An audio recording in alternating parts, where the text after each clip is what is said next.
Assalamualaikum warahmatullahi wabarakatuh. Semangat pagi.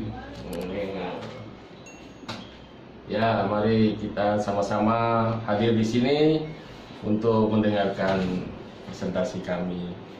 Mudah-mudahan apa yang dapat kami sampaikan bermanfaat buat kita semua. Untuk kehidupan sekarang ini kita masih sering diselimuti dengan beberapa hal konflik, baik di masyarakat maupun di organisasi, di perusahaan dan sebagainya. Oleh sebab itu, apa yang perlu kita ketahui, apa yang perlu kita pelajari adalah mengenai etika. Selama etika kita ini benar dan baik, kita bisa diterima di mana saja. Bukan begitu? Di sini kami mengambil materi atau tema mengenai etika dalam sudut pandang secara umum. Ini kenapa saya sampaikan, saya berharap semua manusia yang ada di dunia ini harus beretika supaya kita semua bisa hidup rukun, damai, dan bahagia sehingga hidup ini indah. Baiklah, kita perlu ketahui apa sih yang mempengaruhi keadaan, yang mempengaruhi etika. Yang pertama perlu kita ketahui adalah situasi dan kondisi. Yang kedua, karakter. Nah, ini tidak kalah penting, karakter. Semua manusia punya karakter yang berbeda-beda. Ada masalah emosi, tingkat emosi, kestabilitasan emosi kita itu berbeda, berpengaruh dari tadi situasi, kondisi masing-masing, juga karakter masing-masing. Ada yang mempengaruhi lagi lingkungan, ini yang tidak kalah penting, sangat besar sekali pengaruh lingkungan terhadap etika seseorang.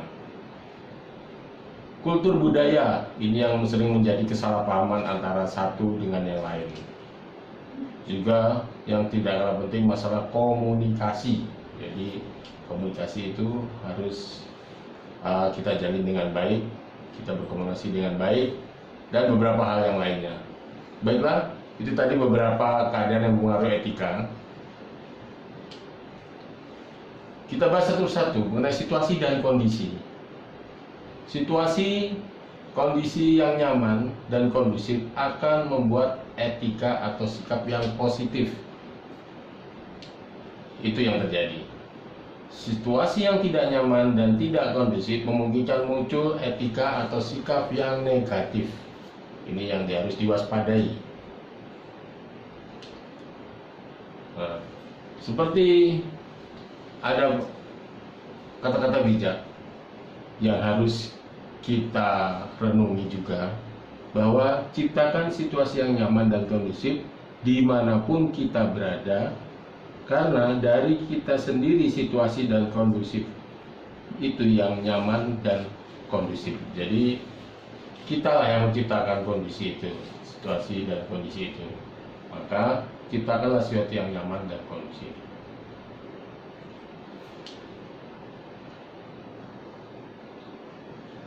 Seperti George Bernard Shaw berkata, orang-orang selalu menyalahkan keadaan. Aku tidak percaya akan hal ini. Mereka yang hidup di dunia ini adalah mereka yang berdiri tegak dan mencari keadaan yang mereka inginkan. Dan jika mereka tidak berhasil menemukannya, mereka menciptakan keadaan tersebut. Jadi keadaan itu tergantung dari apa hati, pikiran, dan kata-kata kita sendiri. Itu yang perlu kita renungi mengenai pernyataan dari George Bernard Shaw. Mengenai karakter seseorang yang bertolak belakang dengan karakter orang lainnya akan memunculkan potensi penilaian sikap etika yang negatif atau positif. Maka berusaha untuk menciptakan pada diri kita karakter yang bisa diterima oleh banyak orang, yaitu dengan introspeksi diri dan selalu berpikir positif. Jadi setiap kita berada di kumpulan orang ataupun dimanapun kita, harus pahami dulu karakter, baik kita memahami karakter kita maupun karakter orang lain, dan berusaha berpikir positif, sehingga tidak saling curiga mencurigai, saling punya image yang tidak baik terhadap orang lain, sementara kita belum kenal ataupun belum mengenal karakter mereka. Itulah yang perlu kita tahu mengenai karakter. Menjadi apapun dirimu, jadilah yang terbaik. Be positif. Yang mempengaruhi lagi mengenai etika adalah emosi jiwa. Bagaimana dengan emosi jiwa kita?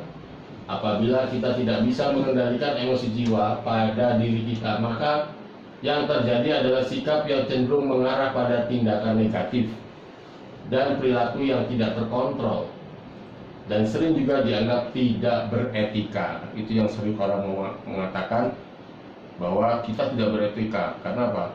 Kita dipengaruhi oleh emosi jiwa kita. Ingat, para pemenang biasanya siapa yang bisa mengontrol dan mengendalikan emosinya dengan baik. Itu yang akan muncul sebagai champion atau para pemenang. Ini yang tidak kalah penting adalah lingkungan. Salah satu penyumbang munculnya sikap atau etika pada seseorang adalah lingkungan.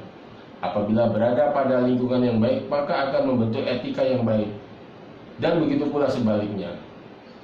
Oleh sebab itu, ciptakan lingkungan yang guyup dan saling tepos liro. Itulah karakter bangsa Indonesia, harus tepos liro atau tenggang rasa, sehingga muncul nuansa kebersamaan yang positif. Itu yang harus kita ciptakan. Nah, ini yang sering terjadi kesalahpahaman adalah mengenai kultur budaya. Perlu kita ketahui, keragaman budaya dapat menyebabkan perbedaan persepsi dalam menanggapi etika atau sikap. Karena seseorang kurang memahami antara budaya satu dengan lainnya, baik dari segi bahasa dan kebiasaan dalam bersikap. Kita tahu di Indonesia ini banyak sekali kultur budaya, baik dari sisi bahasa, baik dari sisi cara mereka berbicara, body language mereka, dari performa dan sebagainya. Oleh sebab itu, kenali dulu kultur budaya masing-masing sehingga kita bisa bergaul dengan baik. Berusaha kenali budaya yang lain dengan mempelajari dari berbagai sumber, bergaul langsung, membaca dan sebagainya. Kita tahu orang sering berkata, ada di daerah A orangnya kasar, orangnya itu terlalu berapi-api, terlalu mengeluarkan emosi kalau bicara. Kita salah paham, karena memang cara gaya bicara mereka seperti itu, bukan karena mereka melakukan ungkapan emosi seperti ada di beberapa daerah yang selalu berbicara dengan keras. Padahal memang itulah budaya, kultur budaya mereka. Jadi belum tentu orang berbicara keras itu emosi. Itu yang perlu kita pahami. Oleh sebab itu, komunikasikan dengan baik. Ingat, komunikasi adalah faktor yang terpenting dalam menciptakan etika dan sikap baik dalam kehidupan sehari-hari dan dimanapun, baik dengan komunikasi verbal maupun non-verbal. Komunikasi baik dengan perkataan ataupun dengan bahasa tubuh sangat membantu sekali buat kita semua untuk mencapai kehidupan yang beretika. Aku masih ditakdirkan untuk ceria dan berbahagia dalam situasi apapun aku berada, karena aku belajar dari pengalaman bahwa bagian terpenting dalam kebahagiaan ataupun penderitaan kita adalah tergantung pada sikap.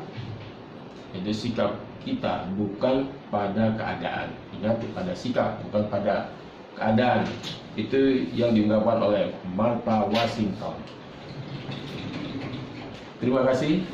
Itu tadi yang perlu dipahami. Semoga sedikit jawaban yang tadi saya sampaikan itu dapat memperbaiki etika kita, di mana supaya kita mendapat penilaian ataupun bisa beradaptasi dimanapun kita berada, sehingga hidup ini terasa indah dan nyaman. Terima kasih. Salam sehat, semangat pagi.